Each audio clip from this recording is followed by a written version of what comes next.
Thought for 51s at 2 a.m., 7 charter buses pulled up to my place and unloaded 300 drunk college kids right onto my newly planted vegetable garden.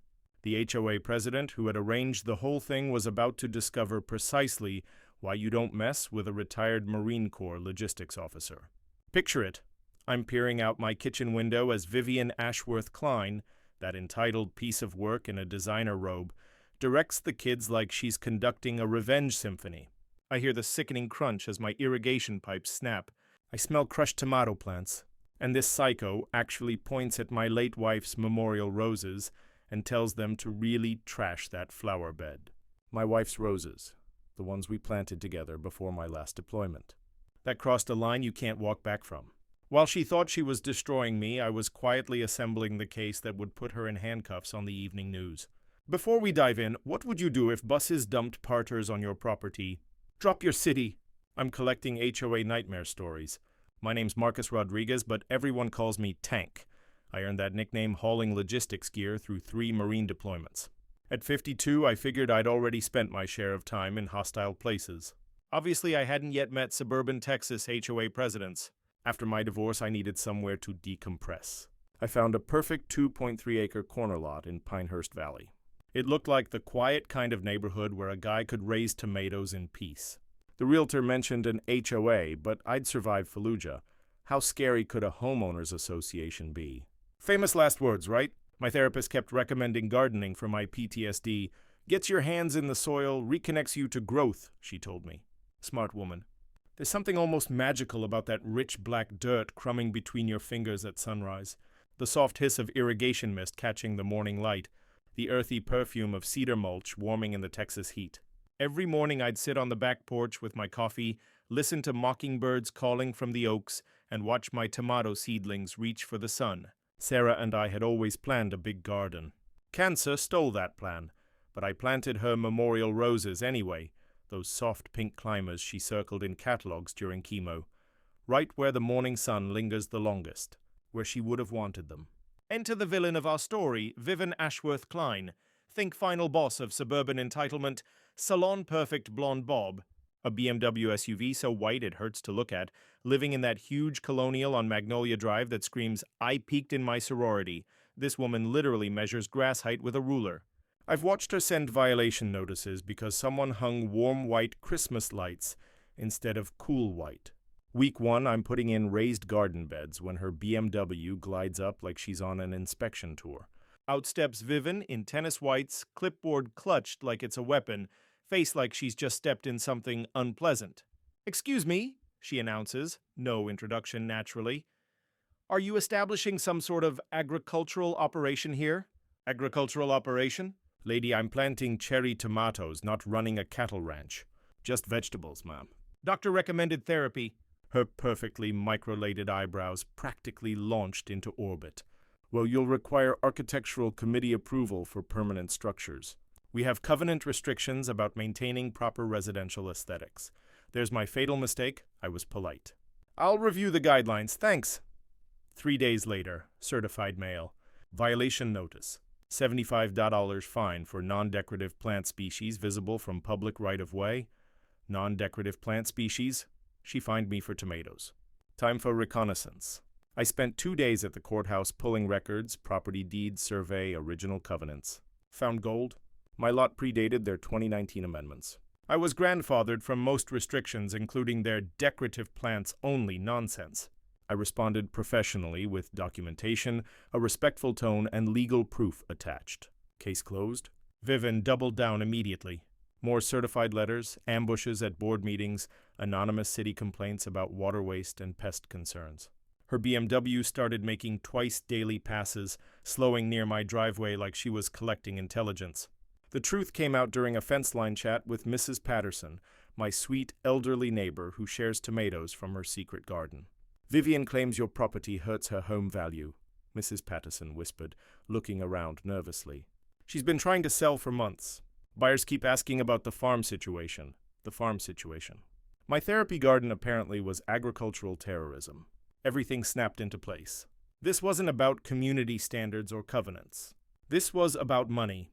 One entitled woman watching her investment threatened by a veteran growing his own food. The gritty smell of her desperation was almost as strong as my morning coffee. She wanted war with someone who'd survived 3 combat tours. Bring it on, princess.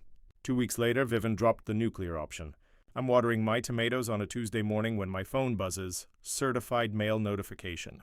I had already buried her first violation with bulletproof legal documentation. Either she couldn't read or she was doubling down on stupid. Turns out she was doubling down on stupid. The envelope contained 14 separate violation notices. 14. She'd apparently spent her weekend prowling my property with a measuring tape and a personal vendetta. Unapproved fence height. My chain link met county standards. Commercial-scale gardening operation. I had 6 raised beds, not 6 acres. Water usage exceeding residential norms based on what, exactly? Her psychic powers, apparently. Pest attraction potential. Code for I hate vegetables and the veteran who grows them. Total damage. $100 in fines. 30 days to pay or face lien proceedings. She was threatening to steal my house over tomatoes. Game on, princess. Time to show this suburban dictator what 20 years of Marine Corps logistics training looks like. First rule of warfare. Know your enemy's weaknesses better than they know their strengths. I spent that afternoon conducting deep reconnaissance on Vivian Ashworth Klein. Amazing what public records reveal when you actually know how to research. Property permits, zoning applications, HOA filings. It's all public if you dig. Here's a nugget most people don't realize. Every home improvement that needs permits gets filed with the county, and those records are public. You can expose HOA board hypocrisy by checking whether they follow the same rules they enforce. Jackpot number 1. Princess Vivian built her precious deck in 2020 without architectural committee approval, the very approval she was demanding for my vegetable beds. Jackpot number 2, her orthodontist husband runs business consultations from their home office, a direct violation of residential zoning restrictions. But the crown jewel was her property survey. That fancy decorative pond she's always Instagramming extends 3 feet onto HOA common property, an unauthorized encroachment on community assets. The irony was sweeter than my homegrown strawberries. I filed formal complaints against Vivian using her exact pompous language. Every technical violation, every bureaucratic phrase thrown back at her with military precision, unauthorized permanent structure, exceeding approved specifications. The deck, commercial enterprise conducted in residential zone. Hubby's side hustle, unpermitted encroachment on designated community property. The beloved pond. I called for an emergency board meeting to confront the president's repeated breaches of the covenants and her habit of enforcing rules only when it suited her. The twist? She had to sit at the head of her own disciplinary hearing. 3 days later, we gathered in the community center's conference room. Fluorescent lights buzzed like angry hornets. The burnt coffee smell clashed with Vivian's suffocating perfume. 5 board members shifted nervously in their seats like kids dreading the principal's office. I walked in carrying my evidence binder. Vivian clutched her designer bag as if it were a shield. "This is nothing but retaliatory harassment," she declared before anyone else could speak. I smiled calmly. "Ma'am, I'm quoting your exact violation letters. If documenting infractions counts as harassment, how would you classify the 14 notices you issued to me?" Board member Janet Morgan shifted uncomfortably. "Vivian, did you actually measure his fence before citing it?" "Of course I did. It's obviously over the legal limit." I slid a contractor's survey across the table. 6'2", within county standards for residential fencing. "Here's the original permit and inspection report." The room fell silent, save for the droning lights. "What about his commercial farming?" Vivian pressed, her voice cracking like a leaking pipe. 6 raised beds. Total footprint, 240 square feet. The covenants allow up to 500 without committee approval. I opened the covenant book, pointing to the exact section. "Shall I read it out loud?" Bob Santos cleared his throat. "Vivian, have you reviewed the actual wording of the rules you've been citing?" The silence stretched tight as piano wire. I could almost smell the panic sweat seeping through her perfume. "This is ridiculous," she finally snapped. "I'm trying to protect our property values while he turns this neighborhood into farmland." "Ma'am," I said evenly, "I'm growing tomatoes for my own kitchen." Meanwhile, you built unpermitted structures and run an unlicensed business from your home. That's when Janet pulled out her own folder. Evidently, the others had been doing their homework. "Vivian, we received your husband's business permit application yesterday. It's backdated to 2019. Why are we only seeing it now? Vivian went pale as paper. I moved to suspend all violation proceedings against Mr. Rodriguez pending full compliance review, Bob announced. Seconded, Janet added quickly. Vivian shot up so abruptly her chair screeched against the floor. This is mutiny. I calmly packed up my evidence. No, ma'am. This is accountability. She stormed out like her shoes were on fire.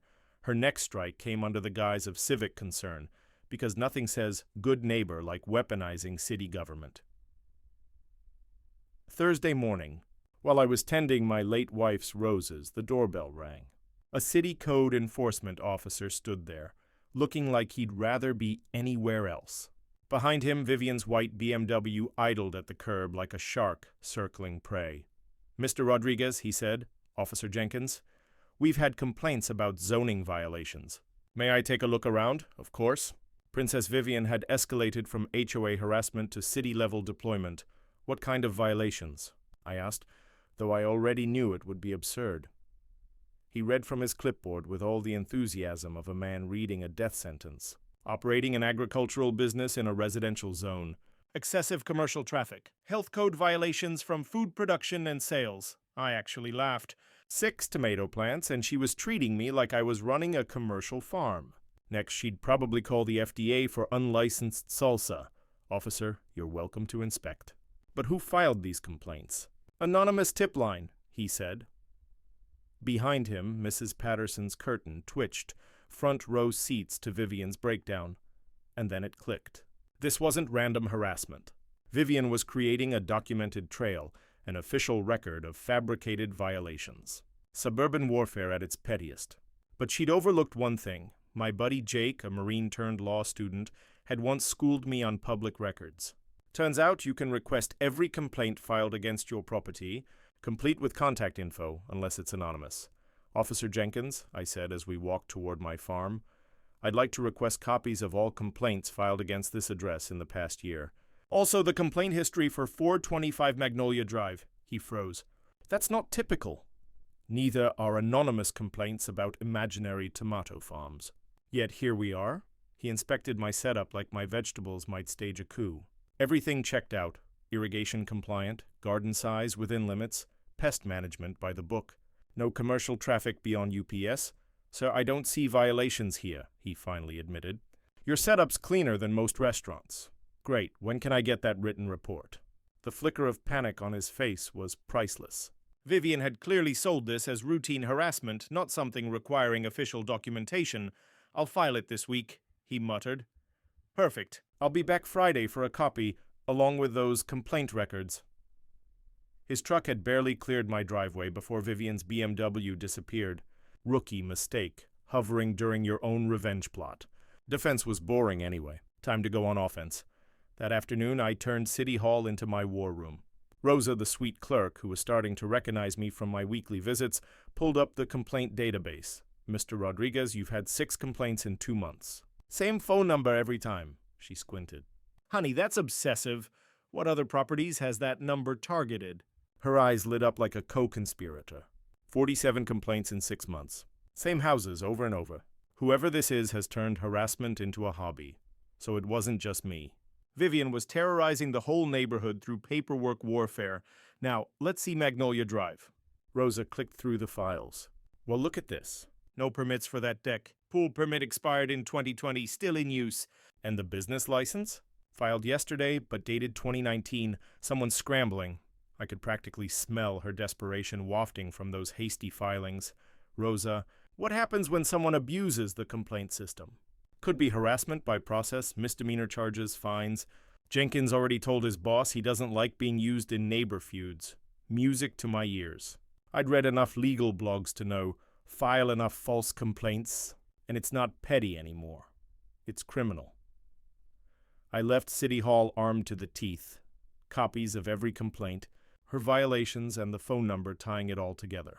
The crunch of gravel under my boots sounded like victory. That night, I filed a formal harassment complaint with the city manager, attaching every shred of evidence and requesting an investigation into Vivian's abuse of city services. The predator was about to realize she'd picked a fight with something meaner a week later, Vivian went nuclear. A certified letter landed in my mailbox, announcing an emergency HOA meeting to address immediate health and safety violations at my property. Translation: she'd officially declared war on my tomatoes. Thursday evening. Same community center. Same humming lights, same burnt coffee stench. Only this time, Vivian sat at the head table in her power suit. Smug smile plastered on her face like she'd already won. "Ladies and gentlemen," she began, "we are here to address a growing threat to our community's safety and property values." I settled into my chair with my evidence folder. Watching her performance like a rerun, Mr. Rodriguez's unauthorized farming has created standing water, attracted pests, and reduced property values. The board must impose a $3,500 lien plus legal fees. There it was. Not just complaints anymore. She was trying to bankrupt me with emergency powers. Too bad I'd spent nights studying HOA law. Emergency powers required real emergencies, not ones you invented. And board members had fiduciary duties, meaning they couldn't just steamroll residents. "Ma'am," I said, rising slowly, "before you vote, I'd like to share some evidence." Her eyebrows arched. "This isn't a trial, Mr. Rodriguez. Have you reviewed this?" I handed over my first bombshell, the official city inspector's report clearing my property of all violations. Janet reached for it. "Vivian, did you see this before calling tonight's meeting?" The silence tightened again, and Vivian's face flushed pink. "I also have this," I said, dropping the second bombshell, records showing Vivian owed $47,000 in unpaid HOA dues through her husband's business. Bob leaned forward. "Vivian, is this true?" "That's irrelevant," she sputtered. "Actually," I replied calmly, "Texas law requires board members to be current on assessments before voting on liens. Voting while delinquent violates fiduciary duty." The board members exchanged uneasy looks. "Disaster movie vibes, and there's more," I continued. "I've documented Mrs. Ashworth Klein's harassment through false complaints, unauthorized surveillance, and selective enforcement." Janet, scanning the inspector's report, looked baffled. "Vivian, his property exceeds residential standards. Why are we here?" That's when Vivian cracked. "Because he doesn't belong here," she screamed. "This is a respectable neighborhood, not military housing. His kind drags us down with their government mentality and farming nonsense." Her mask slipped. The whole room heard it. The silence was brutal. Dennis Walsh, a retired cop, cleared his throat. "Mrs. Ashworth Klein, did you just make discriminatory remarks against military members?" Bob lifted his phone. "This meeting is being recorded. Your comments are now on the official record." Her husband stood, pale as a ghost, realizing his wife was imploding in public. "Vivian, we need to leave, now! I'm not finished!" she shrieked, but he dragged her out anyway. "Mrs. Ashworth Klein," Janet called after her, "the board will discuss your resignation at the next meeting." The door slammed shut like a coffin lid. Through the window, I watched her BMW screech out of the lot like a getaway car. The next morning, my Marine buddy Jake, now an attorney, called. "Tank, you're going to love this," he said. "I dug into your HOA documents. Remember that utility easement behind your property?" "Yeah, 20-foot strip along the back fence. Never used for anything but repair trucks. Why?" "Check Amendment 47B from the 2019 revisions. The HOA gave itself the right to temporarily use common areas or easements for community events." The pieces locked together like the smooth snap of a rifle bolt chambering around. She was planning something for that easement, and it got worse. I dug into county records and cross-checked them. Turns out your property can be reached through that easement without touching a single private driveway. On paper, that's legitimate access for community events. My blood ran cold as Vivian's scheme came into focus. She couldn't come at me the usual way anymore. City complaints failed. Board meetings backfired. Harassment documented. But she'd uncovered a loophole buried in HOA fine print. "Jake," I asked, "what actually counts as a community event under that clause?" "That's the beauty of it," he said. "It's intentionally vague. Anything from a block party to," he paused meaningfully, "a community appreciation gathering with invited guests." Invited guests. The metallic tang of adrenaline filled my mouth as the implications sank in. "There's more, Tank," Jake continued. "Mrs. Patterson called my office this morning. Yesterday she overheard Vivian on her patio talking about weekend plans. about teaching that military guy a lesson he'll never forget. Something about friends in event planning. And 7 buses being plenty. 7 buses. My coffee cup clinked against the kitchen counter like artillery fire in the sudden silence. She's going to flood my property with people, I muttered. That's my read, Jake said. But here's the catch. Even with easement access, she still owes 30 days written notice with details about nature, duration, and attendance. I've checked your mail and the HOA's records. Nothing filed. I was already moving toward my security system, my mind racing through defenses. What's the legal exposure if she pushes this without notice? Criminal trespass if they step beyond the easement. Property damage liability. And if you can prove malicious intent, harassment charges hold. But Tank, Jake's voice turned serious. You've got to let it happen. Come again? If you block her now, it's just another HOA dispute. But if you let her go through with it and document everything, it becomes criminal behavior, with witnesses. She's about to hand you a nuclear weapon wrapped in a bow. The brilliance of it hit like a flash. Vivian thought she'd engineered perfect revenge, wielding HOA authority to authorize a party that would wreck my property and sanity. But she'd been so focused on the strike, she forgot the legal requirements. I thought about Sarah's rose garden, directly in the path of any easement access. The memorial bench where I sat each morning with coffee, remembering better times. If Vivian wanted to desecrate that sacred space, it would be over my dead body. But Jake was right. Better to let her dig her own grave. What do I need to document this properly? Everything, he said. Audio, video, witness statements, property damage records. I'm drafting emergency restraining order paperwork right now, plus criminal complaints for harassment and destruction of property. When she pulls this stunt, we'll have her cold. After hanging up, I sat at the kitchen window staring at the easement. Vivian believed she'd found checkmate, legal access to destroy my peace without technically trespassing. She had no idea she was walking into the trap of her life. Time to prepare for war. Saturday morning. The War Council convened in my kitchen. Jake Morrison arrived first, briefcase full of legal ammunition, wearing the grim look of a man who'd seen too many good people crushed by petty tyrants. Maria Santos, my neighbor and a civil engineer, brought property surveys and coffee strong enough to wake the dead. Mrs. Patterson shuffled in with homemade cookies and the righteous fury only sweet old ladies can wield. All right, team, I said, spreading Jake's legal papers across the table. Princess Vivian thinks she's found checkmate. Let's show her real strategy. Jake opened his briefcase with surgical precision. First things first, criminal law outranks HOA authority every time. She can claim easement rights all she wants. Property damage, harassment, and unlawful assembly are still crimes. Maria unrolled her detailed survey and pointed at the easement boundaries with engineer's accuracy. Tank, this 20-foot strip is all she can legally touch. Anything beyond is trespass, no matter what her HOA paperwork says. I'd learned in intelligence training. When an enemy thinks they have perfect cover, they make their biggest mistakes. Vivian's faith in her loophole would make her careless about real boundaries. What's our documentation plan? I asked, already knowing we'd need overwhelming evidence. Jake produced a checklist that would make a marine logistics officer weep. Multiple camera angles covering all potential party areas, audio devices in weatherproof housings, timestamped photos before, during, and after, witness statements, official complaints filed with the sheriff ahead of time. Mrs. Patterson leaned in conspiratorially. I've spoken to the other ladies, Betty Morgan, Dorothy Walsh, even that new couple on Elm Street. Nobody likes what Vivian's been pulling. We're all willing to testify. Gold. Community support would obliterate any narrative casting me as the problem neighbor. Maria spread her drawings like battle maps. I've logged every sprinkler, plant, and structure.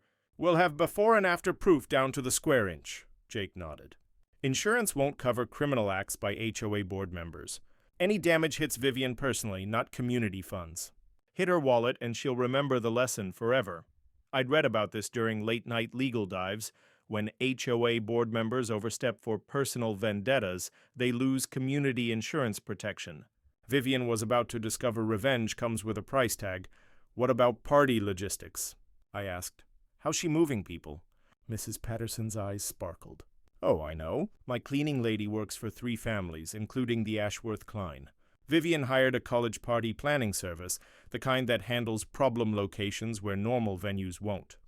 Problem locations? Maria echoed in disgust. She literally hired pros to trash your property, Jake scribbled furiously. That shows premeditation and malicious intent. Criminal charges stick when you prove they planned damage. The pieces were falling into place like a military op. Vivian thought she was hiring party planners. Really, she was hiring witnesses to her own conspiracy. I've got contacts at the sheriff's department, Jake said. They're tired of cleaning up HOA messes, but they take property crimes seriously. When this breaks, response will be fast. A familiar pre-mission calm settled over me. Chaos became manageable. Victory inevitable. Equipment check, I ordered. Maria. 6 cameras with night vision. Audio battery backup, all weatherproof, covering easement boundaries and your memorial garden. Mrs. Patterson. Neighborhood intelligence. Phone tree set. Everyone's got your number and 911. Betty's grandson is home from college. He's good with social media if we need instant video posts. Jake. Emergency restraining order ready. Criminal complaints drafted for harassment, property damage, and unlawful assembly. Civil lawsuit prepped for personal damages. I'll be on standby all weekend. The scent of Mrs. Patterson's cookies mixed with Maria's industrial coffee, an oddly comforting backdrop to our war planning. 6 months ago, these people barely knew me. Now they were giving up their weekend to help fight a psychotic HOA president. One more thing, Jake said quietly. Tank, you have to stay calm when this happens. Document everything. Don't engage. Let her finish the plan before the authorities arrive, I nodded, picturing Sarah's roses and the memorial bench she'd never see completed. Vivian wanted to play war games with a Marine veteran. Game on, princess. Let's see what you're made of. Monday brought Vivian's official declaration of war dressed up as community spirit. The HOA notice landed in every mailbox like a virus. Community appreciation gathering. Saturday evening, 8 p.m. until late. Join us in celebrating neighborhood unity. Location, Oak Ridge Commons area. Mr. Rodriguez has graciously agreed to host this special community event, showcasing our shared outdoor spaces. I stared at it over my coffee, almost admiring the psychological warfare. She'd twisted my impending humiliation into my supposed cooperation, making any objection look like I was backing out of my own party. Diabolical. I had to respect the move, even as I planned its destruction. Jake called within the hour. Saw the notice. Smart. Positioning it as your event means any complaints make you look unstable. But she's also committed in writing to a date and authorization claim. No takebacks now, I replied. The mini-twist hit Tuesday. Maria knocked with intel that changed everything. Her cleaning lady source had struck gold at the Ashworth Klein mansion. Tank, listen, she whispered. Vivian didn't hire party planners. She hired party promoters, the kind who specialize in college ragers at problem properties. They're paid per busload. My blood went cold. How many buses? 7 confirmed. Maybe more if the first batch performs. She's paying $2,000 base plus $100 per bus over 5. The promoter told his crew this was revenge entertainment. Maximum impact on the property owner. Revenge entertainment. She'd weaponized party promotion against a veteran's memorial garden. Wednesday, Mrs. Patterson overheard Vivian coaching her orthodontist husband on their cover story. Property damage would be unforeseeable vandalism by outsiders. The HOA had proper authorization, and Tank was mentally unstable if he complained about his own community event. They were crafting a gaslight narrative while planning to destroy my property. Thursday came the sabotage attempts. First, a mysterious power company complaint about unsafe electrical usage at my address, clearly an effort to cut my electricity before the party. But my generator was fueled and ready. Then an anonymous water department report about irrigation hazards. The inspector arrived Friday, looked at my pristine system, and shook his head. Sir, someone's filing a lot of complaints about you, he said, handing me his inspection report. All cleared. Looks like harassment to me. Would you be willing to put that in writing? I asked. He grinned. Already did. Good luck. By Friday evening, diesel fumes rolled into the neighborhood like an invading force. Charter buses running reconnaissance, drivers mapping routes to my back fence. The rumble of engines mixed with the scent of exhaust and looming chaos. I activated the security system, checked camera angles, and called Jake for final confirmation. Everything's in place, he assured me. Sheriff's office aware of a potential large disturbance. Code enforcement on standby. Property damage assessor scheduled for Sunday morning, but the real intelligence coup came from Mrs. Patterson's grandson, the college kid monitoring social media. He knocked Friday night with printouts that made my jaw drop. Mr. Rodriguez, look at this. The promoter's advertising your address on campus apps. Epic outdoor rager. Bring your crew. Free buses. Party till dawn. It's gone viral. 300 confirmed, maybe more. Vivian hadn't just planned a neighborhood gathering. She'd orchestrated a full-scale invasion meant to destroy my property and drive me out. That Friday night, I sat at the kitchen window watching Sarah's roses sway gently in the evening breeze. Tomorrow, drunk college kids would trample the garden we'd planted together, smash the bench I'd built in her memory, desecrate the last physical remnant of our dreams. The rage burned cold and clean inside me, not hot fury that makes men reckless, but the calculating anger that makes Marines deadly. Vivian thought she was orchestrating my destruction. She had no clue she was about to commit career suicide before hundreds of witnesses, with every moment recorded. Saturday couldn't come fast enough. Let's see how community appreciation looks when it ends in criminal charges and personal bankruptcy. The hunter was about to become the hunted. Saturday evening arrived like Judgment Day, cloaked in diesel exhaust and bass-heavy music. At 7:30 p.m., 30 minutes early, the first charter bus rolled down Oak Ridge Drive. I watched from my kitchen window as confused college kids stumbled off, red cups in hand, looking around like they'd been dropped on another planet. "Where's the party?" one asked. That's when Vivian made her grand entrance. Her white BMW glided in like a movie premiere arrival, windows down. Designer sunglasses at dusk, she stepped out dressed suburban mom trying to be cool. Skinny jeans, bedazzled tank top, enough jewelry to stock a boutique. The mini twist unfolded live on my security screens. Vivian wasn't just observing, she was orchestrating like a deranged conductor. "Welcome to our community appreciation event," she announced to the growing crowd. "All feel free to enjoy all our outdoor spaces, especially that lovely garden behind the fence, my memorial garden." She was literally steering drunken strangers towards Sarah's roses. The second bus pulled up just as I switched on my recording equipment. The reek of spilled beer mixed with fertilizer clung to the air, a stench that would stalk my nightmares. Voices of college kids echoed through what had once been my quiet refuge, twisting my healing sanctuary into a carnival from hell. Mrs. Patterson's curtains shifted. Her surveillance duties had begun. Bob Santos stepped outside, camera in hand, while Maria stationed herself on the back deck with a clear view of the property lines. My allies were ready. Bus number 3 rolled in, unloading portable speakers that immediately pounded bass so hard my windows shook. A metallic tang of adrenaline hit my tongue as it dawned on me. Vivian wasn't just throwing a party. She was waging psychological warfare, carefully designed to break me. By 8:15, all 7 buses had arrived. Nearly 300 college kids flooded the neighborhood like locusts. Following Vivian's guidance straight toward the community garden area and the open space behind my property, I stayed hidden, documenting everything, my chest aching as strangers stomped across Sarah's memorial garden. Beer cans flattened my fresh marigolds. A beer pong table appeared on the memorial bench I'd built with my own hands. A group of kids yanked irrigation pipes from the ground as if harvesting crops. The destruction was methodical, brutal, but I forced myself to remain calm. Every second was being captured. Every act of vandalism was more evidence for my case. By 9:45, the cavalry arrived, 2 county deputies responding to noise complaints from half the neighborhood.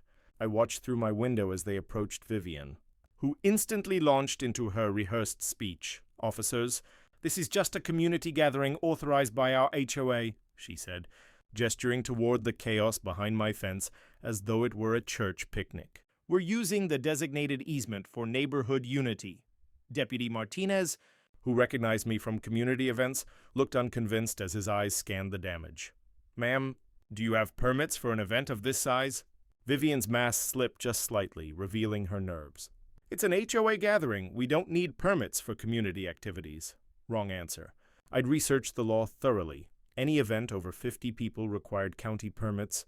No matter the host, I stepped onto my porch with an evidence folder in hand. walking toward the deputies with military bearing and calm courtesy. "Officers, I'm Marcus Rodriguez. This is my property, and I need to report criminal trespassing and destruction of property." Vivian's face drained of color as I handed over my documentation. Property surveys showing easement limits. Security footage of kids tearing up my garden outside those lines. Audio of Vivian directing them into Sarah's memorial. After reviewing, Deputy Martinez looked up. "Ma'am, these guests are clearly exceeding easement access." "That's trespass." "But the HOA authorized," Vivian began. "The HOA doesn't override criminal law," Martinez cut in. "And according to these recordings, you specifically directed them to damage his memorial garden." That's when her orthodontist husband appeared, face pale as realization hit. "Officers, my wife may have gotten carried away," he muttered, casting Vivian a glare sharp enough to freeze lava. "We'll shut this down immediately. Too late." I had everything I needed for prosecution. As buses reloaded, confused, angry students, Deputy Martinez handed Vivian a citation for hosting an unpermitted event and informed her criminal charges were under review. The revolution had started, and Princess Vivian had just pulled the trigger that would sink her own empire. Sunday morning brought the fallout. At 9 a.m. sharp, the county damage assessor arrived, clipboard in hand, surveying my yard like it was a disaster zone. Sarah's rose garden was reduced to mud, my irrigation ripped apart like party streamers, the memorial bench covered in graffiti and beer stains. Total damages $8,400. The emotional damage? Priceless. And damning in court. By afternoon, the story had exploded across local media. Channel 7 showed up first, followed by newspapers and a blogger specializing in HOA horror tales. Vivian hid inside her mansion like a fugitive. I, on the other hand, accepted every interview with disciplined precision. This wasn't a party, I told the cameras, standing beside the wreckage of my garden. This was retaliation disguised as community spirit, carried out by someone who couldn't stand a veteran living peacefully next door. The real fireworks came that evening at the emergency HOA meeting. The community center overflowed, standing room only, local news cameras rolling. Vivian arrived with a new attorney, her husband's colleague, who looked like he regretted being born that day. Board President Janet Morgan, Vivian's replacement after her racist tirade the week before, called the room to order. Residents carried signs, "Support Tank, Veterans Deserve Better," and my favorite, "Vivian's Got to Go." I entered with Jake, Maria, Mrs. Patterson, and a folder of evidence thick enough to stop a bullet. The crowd erupted in applause. Vivian sat in the front row, looking like she was attending her own funeral. "Before we begin," Janet Morgan said, "this meeting is being recorded and live-streamed on our website." A smart move. No cover-ups, no backroom deals. Jake presented the evidence one piece at a time. Audio of Vivian directing kids into my garden. Video of deliberate destruction. Documentation of months of harassment. The room grew more silent with each revelation. Then came the witnesses. Mrs. Patterson spoke first, her gentle grandmother's voice cutting through the silence. "I've lived here 40 years. Never have I seen anyone treated as cruelly as Vivian treated this veteran. She destroyed the garden he built for his late wife," Bob followed. Then Maria, then elderly Mrs. Morgan with her grandson translating. Each one described Vivian's threats, her spying, her vow to make my life hell. The picture was undeniable. Harassment, discrimination, abuse of power. Vivian's lawyer tried to spin it. My client made poor choices, but this was a community event that got out of hand. There's no proof of malice. Wrong place, wrong crowd, wrong evidence. I rose slowly, 300 eyes fixed on me.